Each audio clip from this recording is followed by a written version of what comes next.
자, 여러분들 반갑습니다. 이번 이야기 탈출한 도비님께서 시들무에 찾아와 주셨습니다. 오늘 탈출한 도비님과 전화 연결을 해서 어떤 이야기를 들려주실지 바로 만나보도록 할게요. 안녕하십니까. 도비님. 네, 반갑습니다. 아이고, 오늘도 이렇게 찾아와 주셔서 고맙습니다.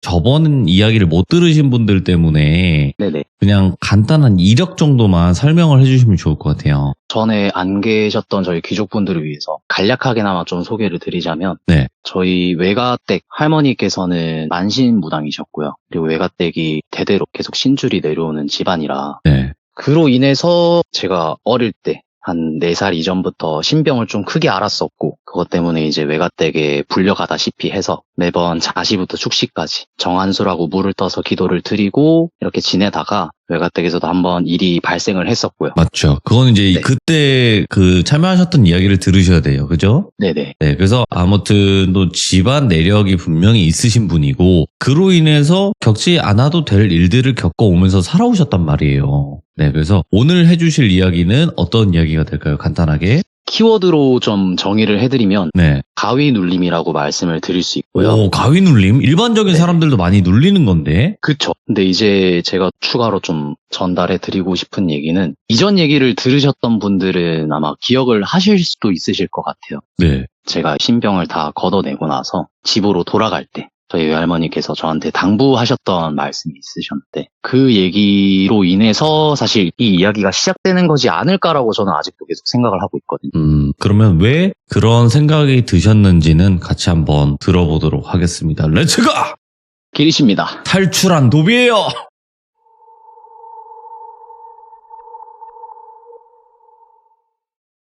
제가 어렸을 때부터는 외할머니나 외할아버지 또는 동네 마을 할아버님, 할머니 이렇게 연세가 많으신 분들이랑 지내다 보니까 또래 관계가 익숙하진 않았어요. 그렇게 이제 1년 정도는 집에서 있다가 초등학교를 진학을 하게 되는 거죠. 근데 제가 화경으로 보는 편이라고 말씀을 드렸었는데, 맞아요. 종종 느낌으로 받는다거나 또는 보인다거나 이런 것들 때문에 사실 친구 관계 형성하는 게 되게 힘들었거든요, 제가. 그래서 초등학교는 좀 많이 암울한 시기를 보내게 됐는데, 그렇게 됐던 이유가 딱 1학년 때 있었던 일이에요. 예. 같은 반 친구였던 친구랑 되게 오래 잘 지내다가 어느 날 갑자기 이제 하교할 시간이 됐는데 그 친구 발이 뭔가 좀 잘 안 보인다라던가, 형체는 분명하게 있는 사람인데 그 친구 오른쪽 발목쯤에 뭔가 좀 까맣게 보이고, 저희가 뭐 태양을 좀 오래 보면은 어디를 또 다른 데를 응시를 했을 때 잘 안 보이잖아요. 그런 것처럼 보이는 거예요. 근데 제가 그때 당시에는 그냥 이게 이상한 거니까 말을 하지 말아야겠다라는 인식이 정확히 잘 안 돼 있던 나이였죠. 그래서 좀 직설적으로 표현을 하긴 했어요, 그 친구한테. 예를 들어서 그 친구 이름을 똘비라고 하면은, 똘비야 너 다리가 좀 안 좋을 것 같다 이렇게 얘기를 하고, 집 갈 때 조심해서 들어가, 우리 내일 봐, 이렇게 얘기를 했었죠. 근데 그러고는 그 친구가 다음날 학교로 왔는데 통깁스라고 하나요? 발목 위쪽 정강이까지 이렇게 깁스를 해서 오는 거예요. 그래서 어떻게 된 거냐고 물어봤더니, 아, 너 이상해, 나 너랑 얘기 안 해, 이러고 가까이 안 지내려고 하고, 주변에 좀 그나마 남아있던 친구들이 이야기를 전해준 거는, 그 친구가 하교를 하고 집에 가서 짐을 놓고 동네 친구들이랑 모여서 축구를 한번 했었대요. 네. 근데 축구를 하다가 공을 이제 잘못 밟으면서 발목을 완전 접질러 버린 거예요. 그래서 이 통깁스를 하게 된 친구도 있었고, 그러고 또 며칠 안 지나서 반 친구 여자인 애가 있었는데, 그 친구는 제가 뭔가를 봤다기보다는 느낌이 얘랑 같은 공간에 있고 제가 얘를 딱 쳐다보는데 마음이 너무 아픈 거예요. 그러니까 이게 되게 그땐 푹푹 쑤신다라고 표현을 했는데, 예. 지금 제 나이대가 주변에 조부모님이 돌아가시는 분들이 많이 계시다 보니 이게 가족을 떠나보내는 아픔이라고 해야겠죠. 가슴이 먹먹하게 아픈? 네. 그런 느낌을 받아가지고 제가 또 그 친구한테 가서 얘기를 했어요. 혹시 집에 무슨 일 있어? 라고 했는데, 아니 뭐 아무 일 없는데 왜? 이래가지고 뭐 아니야 이렇게 하고 넘어갔었는데, 그 친구가 다음날 학교를 안 나오는 거예요. 그래서 초등학교 때는 선생님께서 무슨 일이 일어났을 때 다 전달을 해주잖아요. 뭐 누구누구가 오늘은 아파서 못 나온대, 또는 뭐 누구누구가 무슨 일이 생겼다, 이렇게 얘기를 하는데, 그때 담임 선생님께서는 말씀을 해주셨던 게, 그 친구가 큰아버지 분이 이렇게 좀 먼저 가시게 돼서 그래서 아마 내일이나 내일 모레쯤 돼서 볼 수 있을 거야. 친구 오면은 잘 달래주고 다독여주고 해주자 우리. 이래서 네 하고 막 어떡하냐. 그러고 또 그냥 금방 지나가죠 그런 게. 그러고 그 친구 학교를 돌아왔어요. 근데 저랑 일체 말을 안 섞으려고 하는 거예요. 그러면서 학교에 이상한 소문이 돌기 시작했었거든요. 제가 뭔가를 얘기를 하거나 다가가서 가까이 지내기만 해도 안 좋은 일이 생긴다. 그래가지고 그 모든 원흉이 저라고 생각을 했던 것 같아요, 친구들. 그래서 사실 저도 어느 정도 눈치는 있었다 보니 그냥 그래 뭐 나를 이해해주는 사람은 많이 없을 수도 있겠다. 그래서 괜히 이런 얘기도 더 안 하고 그렇게 혼자 지내는 모습을 보이다 보니까 어머니랑 아버지께서도 아시잖아요. 오늘 뭐 학교 갔다 왔는데 오늘 뭐 해? 이러면은 뭐 그냥 집에서 TV 보기요 라고 하던가 아니면 뭐 게임을 한다던가 이렇게 계속 집에 혼자 있는 모습을 보이니까 친구가 없다라고 아셨던 것 같아요. 예. 그래서 그때부터는 어머니께서는 뭐 스포츠 활동을 해보는 거 어떻냐 해서 시에서 열리는 스포츠 클럽 센터 이런 곳을 좀 많이 보내주셨었고 그러다가 아버지께서는 투기 종목 이런 걸 좀 해봐라. 네. 이것저것 해보다가 제가 그때 어릴 때부터 유도를 조금 시작을 했었거든요.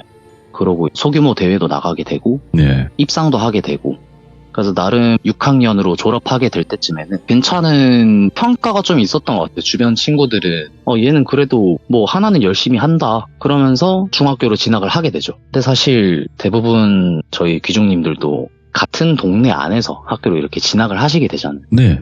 학군이 같다 보니까 중학교로 진학을 하게 됐을 때 뭐 A 초등학교, B 초등학교, C 초등학교 중에 제가 나온 데가 A면은 다양한 친구들이 모인단 말이에요. 그러면서 또 특히나 남자인 친구들 경우에는 또 그런 게 있잖아요. 각자 다 다른 학교에서 왔는데 내가 좀 친다 해가지고 또 무리를 형성을 해서 뭐 괴롭힘을 좀 하고 다닌다든가 서로 막 알력 다툼을 좀 한다던가 하는 그런 것들이 좀 있었는데 중학교 올라가서는 친구 사귀기가 그나마 초등학교보단 좀 편했지만 네. 같은 학교를 나온 친구들이 또 이 소문을 퍼뜨리는 거죠. 제가 초등학교 때 이런 일이 있었는데 얘랑 친하게 지내면 안 좋다더라. 또 그게 무슨 얘기냐 하면은 몰라 나도 친구한테 들었어 이렇게 해가지고 그냥 소문만 무성해지지 정확하게 저랑 그런 직접적인 연관이 있던 친구들은 아니었기 때문에 네. 그런 것들은 좀 걸러 들을 친구들은 걸러 듣고 좀 혹하는 친구들은 가까이 안 와야겠다 하고 이러다 보니 그때부터 사실 제 성격이 뭐 기면 기고 아니면 말고 라는 게 좀 강해졌던 것 같아요. 근데 아무래도 저희 반에 같은 학교에서 온 친구들이 많다 보니까 반 안에서 친구를 만들기가 되게 힘들었는데 지금 제 나이가 곧 있으면 30이거든요. 그 중학교 1학년 때 만났던 친구들이 지금 가장 저랑 친한 친구들이라고 얘기를 할 수 있을 것 같아요. 같은 반에서 만났던 친구들인데 그 친구들은 그런 소문을 듣고도 전혀 상관없이 와가지고 진짜 사람 대 사람으로 대해주는 그런 느낌을 많이 주던 친구들이었거든요. 근데 이제 여기서 문제는 뭐였냐면 아까 말씀드렸던 학교에서 알력 다툼을 하는 그런 좀 공부를 안 하는 친구들이죠. 그 친구들이 반반마다 돌아다니면서 좀 만만해 보이는 애들이 있으면 이렇게 막 때리고 뒤통수 때리고 막 의자에 앉아서 자고 있으면 야 학생이 신성한 학교에서 잠을 자? 이러면서 막 발로 차면서 깨우고 이런 친구들이 좀 있었어요. 예. 근데 제가 그러는 건 웬만하면 일단 냅두다가 제 친구가 저한테 먼저 다가와줬던 친구가 몸이 아파서 그때 약을 먹고 좀 자고 있었던 상황이었거든요. 근데 그 친구한테 가서 책상을 발로 뻥 차면서 또 똑같이 하고 있는 모습을 보니까 이거 못 참겠더라고요. 그래서 저도 한번 의학을 주고 다툼이 일어나고 싸우게 됐던 거죠. 싸우고 나서 다음날 학교로 왔는데 평가가 되게 갈렸어요. 하나는 저 친구는 초등학교 때 이상한 소문이 많이 있던 친구다. 또 하나는 얘가 반에서 양아치인 애들을 때리고 다닌다. 이렇게 두 개의 의견이 형성이 된 거예요. 그래가지고 저도 사실 그게 뭐 좋은 것도 아니었고 싫은 것도 아니었던 거는 일단 제가 반에 있을 때는 그런 친구들이 안 오니까. 그래서 반 친구들이 같은 초등학교를 나왔지만 그래도 조금씩 친해지고 하는 친구들이 되게 많아졌었어요. 그래서 나름 초등학교 때에 비해서는 중학교 때 괜찮은 학교 생활을 할 수 있었다인데 그러고 사실 그때 당시 중학교에 제가 지냈던 생활 양식 자체가 부모님 두 분이 맞벌이를 하시는데 자영업을 하시다 보니까 종종 집에 안 들어오실 때가 많이 있으셨어요. 그래서 또 어디서 야외 활동을 해볼까 뭐 친구들도 다들 막 학원 가기 바쁘고 이때부터는 친구들도 만나기 힘들고 근데 또 제가 어릴 때부터 워낙에 이런 쪽으로 관심이 많다 보니까 네. 무서운 얘기도 찾아보고 무서운 영상도 보고 하다가 그 다음 채널 있잖아요. 네. 네, 그 채널에서 카페를 하나 찾았는데 예. 흉가 체험이나 이런 것들이 있더라고요. 아, 많겠죠, 그 당시에. 네, 되게 많았었는데 그 중에 한 3개 정도를 가입을 하고 실제로 2곳에서는 그냥 채팅만 하고 서로 의견 공유하는 정도로 네. 하고 말았었고 한 카페에서는 실제로 활동에 참여를 했었어요. 그래서 이런 것들을 워낙에 많이 하고 다니던 중학생이었던 거죠. 흉가 체험 다니고.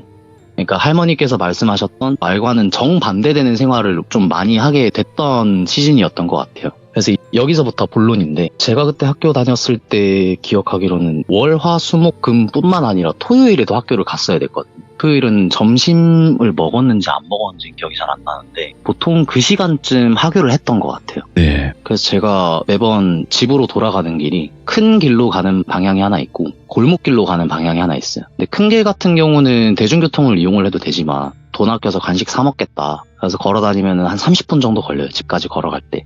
근데 골목길로 가면은 이게 직각 구조가 아니라 대각선 방향이다 보니까 조금 더 빨리 집에 갈 수 있는 길이었던 거죠. 그래서 골목길로 가면 한 10분에서 15분 정도밖에 안 걸리는, 거의 절반 정도 줄어드는 거잖아요. 그래서 저는 그 길을 되게 많이 다녔었는데 중학교 1학년 때도 그 길로 다녔고 중학교 2학년에 올라와서 계속 그 길로 다니는데 여름쯤이었을 거예요. 제가 기억하기로는 7월에서 8월? 그때는 방학 때 학교를 가는 그런 게 있어가지고 아, 네. 신청을 해서 방과후 학교인가? 이런 걸 갔었던 것 같아요. 그래서 거기를 갔다가 집에 돌아오는 길에 골목길로 또 늘 오던 길이니까 그 길로 지나가는데 주택가들이 되게 많아요. 근데 그 주택가는 좀 마당이 많이 딸려 있고 집들이 좀 좋아 보이는 그런 주택가가 있거든요. 근데 그쪽 길로 쭉 지나가는데 이사 오는 차량이 하나 보이는 거예요. 그러니까 용달차라고 하죠.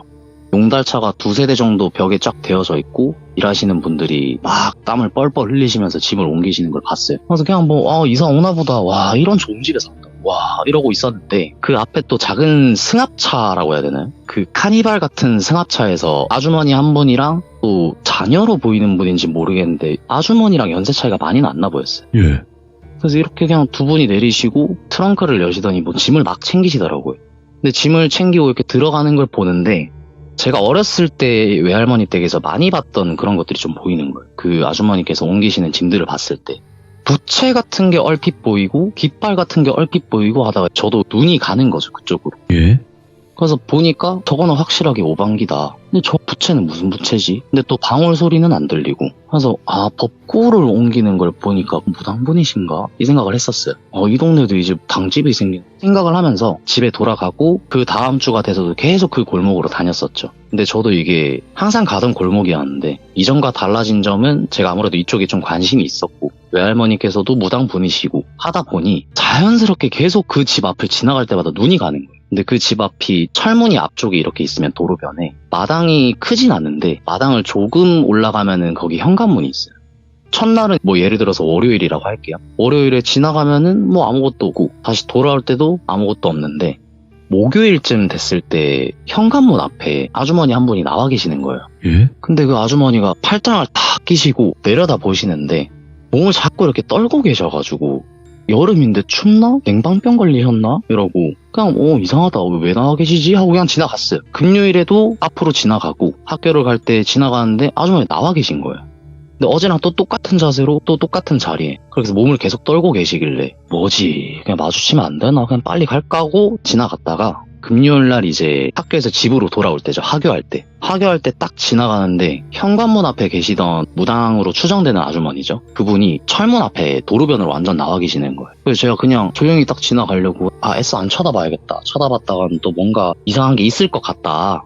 그래서 이렇게 쭉 지나가는데 갑자기 그 아주머니께서 제가 아주머니 앞을 딱 스쳐서 3보에서 4보 정도 갔을 땐가 혹시 애야? 이러는 거예요. 그래서 네? 하고 놀래서 딱 돌아봤는데 아주머니가 잠깐 얘기 좀 할 수 있어? 이래서 뭐 때문에 그러세요? 저 지금 빨리 학원 가봐야 되는데? 라고 했었죠.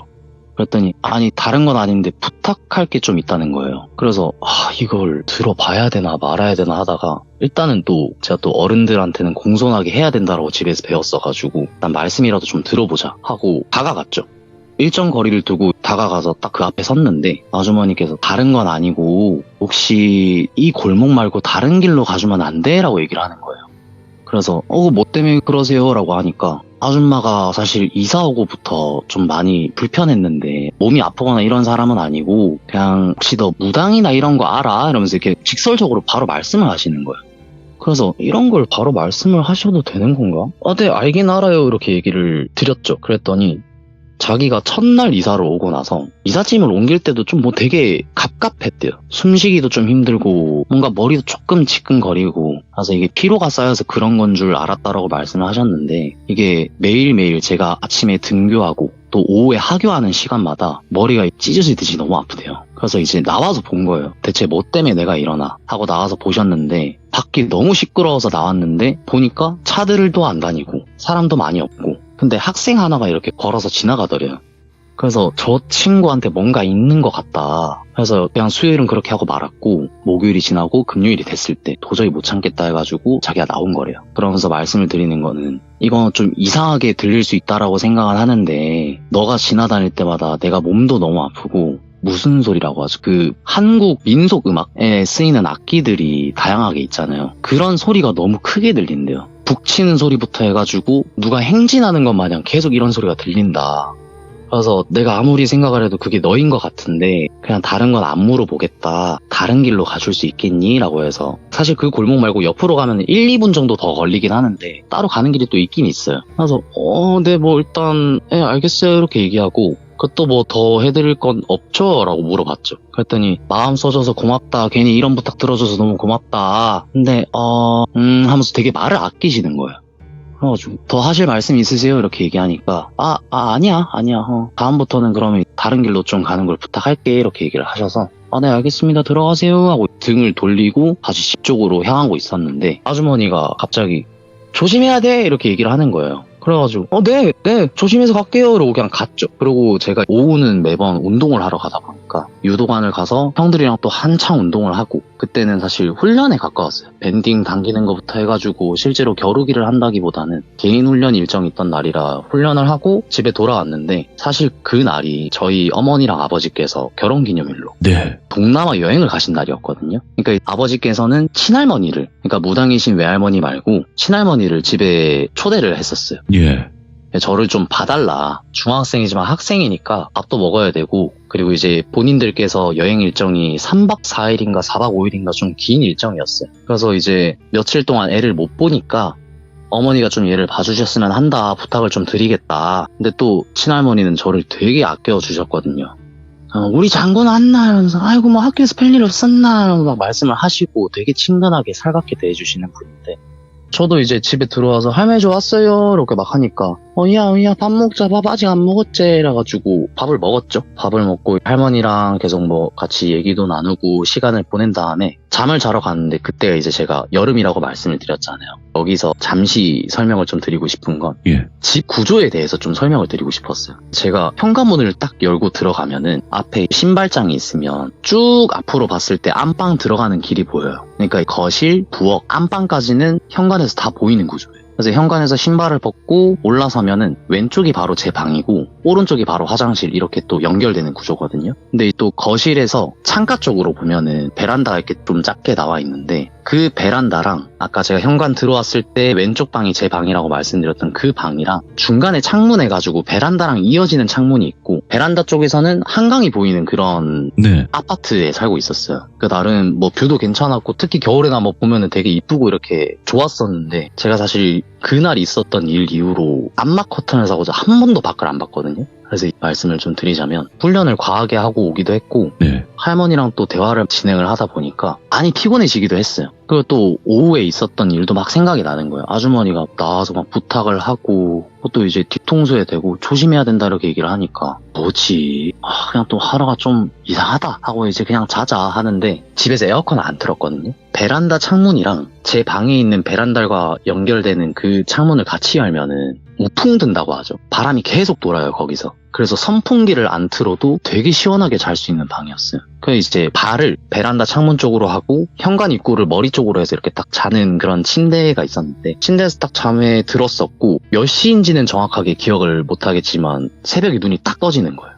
근데 너무 말짱하게. 그래서 그때 말짱하게 깬 상태로 지금 몇 시지 하고 보려고 하는데 몸이 안 움직여지는 거예요.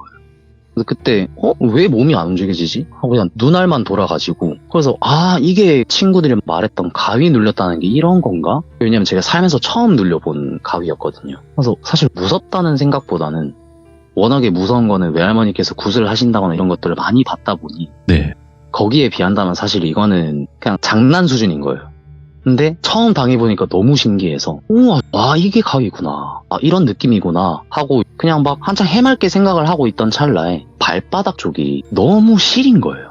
그래가지고 발이 왜 이렇게 시리지? 하고 그 시림 정도가 저희 뭐 겨울에 밖에 나가서 맨발로 눈을 밟는다 생각하면은 되게 차갑잖아요. 근데 동상이 오기 전쯤이 되면은 아린다거나 시리다거나 이런 느낌이 드는데 제가 진짜 얼음물에 발을 담그고 있는 것처럼 발바닥이랑 발목까지가 너무 시려가지고 이게 가위가 눌리면 이게 막 피순환도 잘 안 되고 이러나? 하고 다리 쪽으로 눈을 딱 돌렸는데 침대 끝쪽에 누가 앉아있는 모습이 보이는 거예요. 그래가지고 이게 뭐지? 하는데 제가 그거를 인식을 하고 나서 이제 외할아버지께서 염을 하실 때 소독약이나 이런 것들을 많이 쓰시는데 좀 시신들이 부패가 되면 나는 냄새가 좀 있어요. 그런 비슷한 냄새가 코끝을 자꾸 스치는 거예요. 그래가지고 악취가 너무 나고 코가 찡긋찡긋하면서 아프고 이러니까 왜 이런 냄새가 나지? 왜 영안실에서 나던 냄새가 여기서 나지? 하고 딱 발 쪽 계속 다 보고 있는데 이제 형체가 눈에 익기 시작하는 거예요. 저희가 그 적응시라고 얘기를 하잖아요. 맞죠. 밝은 곳에 있다가 어두운 곳에 들어가면 잘 안 보이는데 시간이 지나면 딱 보이기 시작하듯이 앞에 있는 형체가 점점 더 선명해지는 거예요. 악취는 악취대로 나고 보이는 것도 점점 더 잘 보이다가 그때 이제 제 뇌리를 좀 스쳤던 그거는 이거 귀신이다. 오. 이거 영가다. 근데 더 자세히 보려고 해도 사실 무섭기도 되게 무서웠는데 뒷모습이다라고 생각을 했던 게 머리카락이 어깨에서 조금 밑에까지 내려오는 그런 여성 영가였거든요. 근데 머리끝도 되게 푸석하고 그래가지고 이게 뭐지? 처음엔 사실 영가라고 생각을 안 하려고 했어요. 내가 저기 뭐 베란다 창문 쪽에 뭘 달아놨나? 아닌데 나 아무것도 안 달아놨는데? 하다가 진짜 확실하게 이건 영가다. 나 큰일 났다. 라고 생각이 딱 드는 거예요. 그러면서 한편으로는 또 무슨 생각을 했냐면 진짜 이러다가 죽을 수도 있겠다. 그냥 이게 직감이 되는 거예요. 나 지금 이거 빨리 몸을 어떻게 깨우지를 못하면 죽을 수도 있겠다. 그래서 막 한창 또 제가 카페 활동이나 이런 것들 많이 찾아봤다고 했었잖아요. 근데 가위 눌렸을 때 뭐를 하면 풀린다 해가지고 이것저것 다 시도를 했었거든요. 근데 시도를 하려고 딱 처음부터 엄지를 어떻게 굽혀봐야겠다 해서 딱 움직이려고 하는데 침대에 걸터 앉아있는 그 여성 영가가 천천히 왼쪽으로 기울었다가 천천히 오른쪽으로 기울었다가 이렇게 왔다 갔다를 하기 시작하는 거예요. 근데 이게 저희 혹시 음악 하시는 분들은 아실 수도 있을 것 같은데 메트로놈 기계를 보면은 건드렸을 때 왼쪽 오른쪽 이렇게 움직여지잖아요. 그렇게 천천히 움직이기 시작을 하는 거예요. 그래서 진짜 몸에 소름이 쫙 돋는 게 느껴지는데 그래도 몸은 아직도 안 풀렸고 그래서 제가 기억하기로는 그때 한 10분 정도는 그 상태로 계속 있었던 것 같아요. 어떻게든 몸을 풀어보겠다고. 근데 거의 막바지쯤에 몸이 풀리겠다 싶을 때는 사실 몸이 풀리고 말고의 문제가 아니고 미쳐버리겠는 거예요. 눈을 그 영가한테서 못 떼겠는데 처음에는 천천히 왼쪽 오른쪽 이렇게 움직였으면 몸이 거의 다 풀려갈 때쯤에는 미친 듯이 좌우로 팍 움직여지는 거예요. 근데 그러다가 조금씩 비웃는 웃음소리도 좀 들려요. 그러니까 뭐 하면서 뭐 찢어지는 소리랑 같이 해가지고 웃는 소리가 들리길래 그냥 멘탈이 완전 다 무너진 거죠, 저는. 그러다가 몸이 딱 풀리는 걸 느끼는 순간 그 영가가 미친 듯이 막 도저히 사람이 낼 수 없는 속도로 왼쪽 오른쪽으로 움직이고 있는데 몸이 풀리니까 탁 멈추는 거예요. 그래서 진짜 큰일 났다 이거. 나 이거 어떻게 해야 되냐 하다가 생각을 했던 거는 침대에서 일어나면은 바로 문을 열고 나올 수가 있어요. 그럼 이 현관에서 쭉 보이는 곳이 안방이니까 할머니께서 거기서 주무시고 계시니까 할머니한테 당장 뛰어가야겠다 이거. 왜 그렇게 생각을 했는지 모르겠는데 이게 너무 무서우니까 일반적인 생각이 전혀 안 되는 거예요. 그래서 그럼 일단 계획을 해보자. 덮고 있는 이불을 저쪽으로 던져버리고 왼손으로 문을 열고 바로 뛰어나가면 되겠다 해가지고 계획을 실행에 옮기기까지 시간이 좀 걸렸는데 실제로는 얼마 안 걸렸어요. 한 10초 정도밖에 안 걸렸을 거예요. 그래서 이제 마음을 먹고 자 이제 간다. 하나 둘 셋 하고 이불을 팍 던지고 빨리 일어나가지고 왼손으로 문을 촥 여는데 뒤에서 오른손을 빡 잡는 거예요. 그래서 제가 소리를 내면서 깼어요. 근데 저는 분명 이게 가위에 눌린 거라고 생각을 했는데 자고 있는 그 상태 그대로 소리를 지르면서 일어난 거예요. 그래가지고 이게 지금 상황이 정리도 안 되고 이게 뭐지 하면서 식은땀은 식은땀대로 쫙 흘리고 있어요. 침대가 다 젖어 있고 이거 뭔 일이다. 이건 진짜 무슨 일이 났다.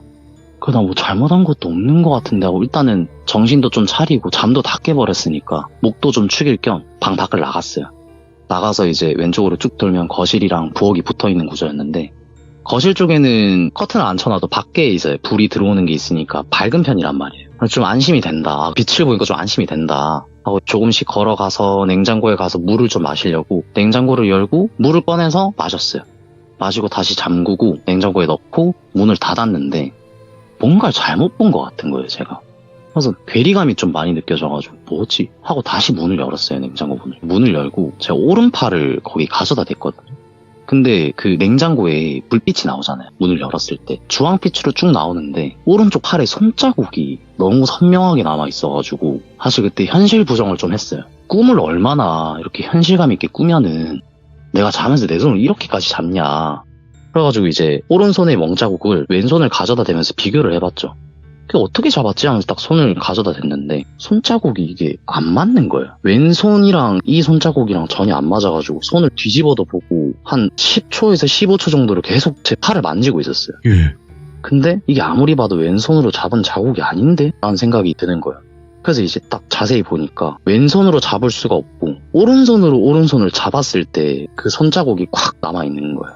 그래서 제가 그걸 딱 판단을 하고 나서 와 소름이 확 몰려오니까 바로 안방으로 뛰어가가지고 할머니 좀 일어나봐 할머니 이러면서 나 살려달라고 이렇게 막 얘기하니까 할머니가 정신이 없으시죠. 연세도 많으신데. 그래서 무슨 일이냐 왜 그러냐 와 뭐 때문에 그러는데 이래가지고 팔을 보여드리려고 하는데 그게 문득 든 생각이 나만 불안하면 되지 않을까. 괜히 이거를 할머니한테까지 보여드리면은 이게 좀 안 좋을 것 같다 싶어가지고 네, 할머니께서 딱 그 불을 켜고 보시다가 팔에 그 자국 뭐하는 거 이래가지고 얘기하시길래 잘 둘러댔죠 제가. 할머니 저 그 오늘 저녁에 유도 갔다 왔지 않냐. 형들이랑 겨루기 하다가 우리가 채싸움을 많이 해야 된다. 기싸움을 해야 된다. 그러다 엎어치기 할 때 잡혔던 손자국이다. 하고 이제 잘 넘기고 할머니가 그래 마 때문에 그러는데 이래서 그냥 나 무서운 꿈 꿨어요 할매 이러니까 그래 오늘 뭐 같이 짤까. 좀 부끄러운 얘기긴 하지만 중학교 2학년이 돼가지고 할머니랑 같이 잘 수밖에 없겠는 거예요. 그래서 안방에 누웠죠. 눕고 동이 틀 때까지 그냥 진짜 뜬 눈으로 계속 밤을 샜어요. 그러고 아침에 동이 트고 할머니도 일어나시고 하니까 그제서야 좀 빛이 많이 들어오고 해서 안심이 돼가지고 잠에 들었던 거죠. 그러고 오후쯤에 일어났는데 안방 밖이 좀 시끌시끌한 거예요. 그래서 일어나서 막 눈을 비비면서 나가고 한번 TV 소리 왜 이렇게 크게 틀어놨냐 하고 딱 봤는데 결혼기념일로 여행을 가셨던 저희 부모님이 출발하신 지 하루밖에 안 됐어요. 집에 돌아오신 거예요. 돌아오셔가지고 할머니를 마중을 보내고 아버지께서는 할머니를 모셔다 드리고 오겠다. 그래서 나가시는 장면을 봤고 할머니 어디 가요? 이러니까 이 아들이 빨리 와. 내가 가야 된다네. 그래가지고 그럼 다음에 뵐게요. 연휴 때 뵐게요. 라고 하니까 그냥 잘 있어라 하고 할머니를 보내드렸어요. 근데 그러고는 옆에서 사실 어머니가 계속 전화를 하고 계셨거든요. 아니 전화하고 나발이고 왜 오셨지? 라는 생각이 드는 거예요. 전화를 탁 끊으시더니 어머니랑 아버지께서 진짜 다행이라고 고맙다고 살아있어줘서 고맙다 이렇게 얘기를 하시는 거예요. 그래가지고 아니 설명을 좀 해달라. 아니 두 분 지금 결혼기념일 여행 가신 거 아니냐. 그 비행기는 어떡하고 숙소는 어떡하고 벌써 오셨냐 하니까 어머니께서 공항에 내리시고 숙소를 체크인을 하고 짐이랑 다 두시고 나서 아버지랑 같이 저녁 식사를 하시러 가고 있었는데 외할머니께서 전화가 오셨대요. 전화 오셔가지고 야야 니 어디고? 라고 하시고는 어머니 나 지금 이렇게 왔다 라고 말씀을 드렸는데 니 지금 당장 빨리 집에 돌아가 뭐해? 이런 소리를 지르시는 거예요. 그래서 그 얘기를 듣고 어머니도 아시니까 아버지한테 말씀을 드린 거죠. 미안하다. 우리 지금 오늘 여행 올 때가 아닌 것 같다. 그래서 한번 싸우셨대요. 그 호텔 앞에서 엄청 싸우셨대요. 이제 설명을 드리고 돌아가야 된다 지금 우리가. 그래서 돌아오신 거예요. 가장 빠른 비행기를 잡고 급하게 돌아오셔서 왔을 때가 오후 시간대였던 거죠. 도착을 해서는 어머니 저희 왔으니까 돌아가셔도 될 것 같다. 그래서 우리 서방이 이렇게 딱 보내줄 거라고. 그래서 같이 가시고 다음에 연휴 때 인사드릴게요 이렇게 또 하면서 마무리가 된 거였던 거예요. 그러고는 다시 전화가 딱 울리기 시작하는데 어머니께서 저한테 딱 전화기를 주시면서 받아봐라. 그래서 전화 그때는 그거였죠. 폴더폰이었죠. 폴더폰 그때 애니콜인가 햅틱인가 거기 그게 떠요. 그러니까 그 폴더폰을 덮어놔도 위에 보트 모양 해가지고 뭐 뜨면 통화 모양이 뜨면서 이름이 뜨잖아요. 근데 어머니 폰인데 그 전화 오는 걸 딱 보니까 엄마라고 써져 있는 거예요. 그래가지고 외할머니시구나. 근데 사실 좀 꺼려졌어요. 왜냐면 아까 맨 처음 말씀드렸다시피 저희 외할머니께서 제가 외가댁을 나올 때 이런 쪽에 관심도 두지 말고 라고 하셨었거든요. 근데 그게 갑자기 스쳐 지나가는 거예요. 내가 흉가 체험을 다니고 이런 것들이 갑자기 생각이 나는 거예요. 전화를 받았죠. 전화를 받으니까 할머니께서 딱 진짜 다 생략하시고 말해봐라 하시는 거예요. 갑자기 말해봐라라고 말씀을 하시니까 어디서부터 시작을 해야 될지가 모르겠는 거예요, 저는. 그래서 할머니 왜요? 이렇게 얘기하니까 내가 내 입으로 얘기할까? 네가 뚫린 입이 있으면 얘기를 해야 될 건데 라고 하면서 말씀을 하시고 제가 계속 대답을 못했죠. 네. 잘못했으니까. 근데 할머니께서 최근 근 몇 달 동안 되게 꿈자리가 안 좋으셨대요. 그래서 오방기로 점을 보신다라고 하시더라고요. 예. 그래서 오방기를 계속 뽑는데 청색이 나오고 녹색이 나오고 청색이 나오고 녹색이 나오고 계속 이러니까 저도 의미를 잘 몰랐는데 할머니께 여쭤보니까 간단하게는 청색 같은 경우는 우환이라고 생각을 하면 된다라고 말씀을 해주셨고 녹색은 원래 녹색이 아니다. 검은색이다. 근데 검은색 같은 경우는 죽음을 의미한다라고 생각하면 된다라고 말씀을 해주시더라고요, 나중에. 근데 그거를 계속 뽑으셨던 거예요. 다시 이렇게 묶어가지고 다시 뽑아봐도 청색이랑 녹색이 계속 나와버리니까 얘가 지금 무슨 짓을 했구나. 얘가 지금 하면 안 되는 짓을 하고 돌아다니고 있구나 해서 처음엔 청색만 뽑으셨대요. 마지막쯤이 돼가지고 녹색을 뽑으신 거예요. 그러니까 이제 갈 때까지 갔구나. 그러면서 말씀을 하시는 거는 분명 내가 니한테 헛짓거리 하지 말라 했는데 밖에서 대체 뭘 하고 다니는 거야 하면서 소리를 지르시는 거예요. 그래서 제가 진짜 할머니 죄송하다, 진짜 죄송하다, 잘못했다, 진짜 잘못했다, 나 좀 살려달라 이렇게 얘기를 하니까 니 어제 뭐 봤지? 라고 얘기를 하시는 거예요. 한숨을 푹 쉬시면서. 그래서 할머니 근데 뭘 본 건 아니고 꿈인 것 같은데 이런 일을 겪었다 라고 얘기하니까 니 데리고 가서 잡아 죽이려는 거다 지금. 그래서 내가 니한테 그런 거 하지 말라고 몇 번이나 얘기했노. 예. 라고 말씀하시면서 제발 우리 도비야 제발 팔자 고치는 게 쉬운 일이 아니다. 네가 그렇게 치성 드리면서 기도 드리고 했던 거 다 그냥 물거품으로 만들 거냐고. 그걸로 계속 말씀을 해주시는 거예요. 제발 그런 것 좀 하지 마라. 관심 가지지 말고 그런 거 가지 마라. 그냥 관심 가지는 것까진 내가 이해하겠다. 흉가 체험이나 이런 데 가지 마라 라고 얘기하시고 그래 네가 살 수 있었던 거는 니는 조상한테 감사해야 된다. 이렇게 마지막에 덧붙이시는 거예요. 그래서 네 알겠다 할머니, 내 진짜 안 가겠다, 나 진짜 잘못했다. 그러고 추석이 됐어요. 예. 추석 때 이제 할머니를 뵈러 갔는데 사실 그러고 나서 할머니랑 전혀 전화를 안 했었거든요. 근데 전화 이후로 되게 오랜만에 처음 뵙는 거잖아요. 되게 죄송한 거예요 사실. 눈치도 보고 근데 또 궁금도 하고 이거 좀 물어보고 싶은데 이거 어떡하지 하고 있었는데 할머니께서 먼저 저한테 도비야 좀 나와봐라, 내랑 얘기 좀 하자 라고 이렇게 불러주시는 거예요. 네. 불러주셔가지고 다른 말씀은 다 안 하시고 내가 오늘은 네 궁금한 거 다 안 받아줄 거다. 대신에 네 내일 동 트면은 엄마랑 아빠랑 다 같이 해가지고 저쪽에 선산 있제, 선산 가면은 우리 조상님들 계시제 이렇게 말씀을 하시면서 네 거기 가서 절하고 온나 이렇게 말씀을 하시더라고. 그러고는 그때 네가 살 수 있었던 거는 조상님들 덕분에 살 수 있었던 거다. 진심과 열과 성을 다해서 절 드리고 감사하다 인사하고 내려온나 이렇게 말씀하셔가지고 알겠다 하면 그렇게 하겠다 하고 바로 갔어요. 사실 저 혼자. 예. 혼자 가는데 사실 그 선산 쪽에 가는 게 되게 좀 전 싫었거든요. 왜요? 벌초를 하시긴 하시는데 묘 있는 곳만 벌초를 하지 사실 가는 길까지 이렇게 벌초를 하거나 하진 않잖아요. 벌레랑 뭐 이런 것 때문에? 네, 거미도 되게 무서워하고 벌레도 되게 싫어하는데 귀신보다 무서운 거미. 예. 훨씬 무섭습니다. 가는 길이 너무 귀찮아가지고 안 갔었는데 그날 진짜 그냥 다 해집고 가가지고 선산 앞에 딱 도착을 했어요. 도착을 하니까 이거는 마음이 막 되게 따뜻해진다 하면서 진짜 감사하다고, 헛짓거리 안 하고 열심히 살겠다, 착하게 살겠다, 감사합니다 하고 이제 절을 드리고 내려오고 할머니랑 이제 인사를 마무리하고 집에 돌아오게 됐죠. 네. 사실 이 이야기에 교훈을 얻었다라고 생각할 수 있었던 건 말씀하셨던 걸 제가 어떻게 보면 어긴 거잖아요. 네. 그것 때문에 이런 일이 벌어진 것 같고, 그 골목길을 지나갈 때 무당 아주머니께서 마지막에 조심해라라고 말씀을 하셨던 게 네. 혹시 그 꿈과 좀 연관이 있는 건지, 그래서 이거를 좀 전달을 해주고 싶으셨던 것 같아요. 그래서 제가 그 뒤로 진짜 카페 활동 다 그만두고 그냥 진짜 학교에서도 조용히 지내고 그렇게 시간이 흘러가고 졸업을 하게 됐던 거였죠. 이야.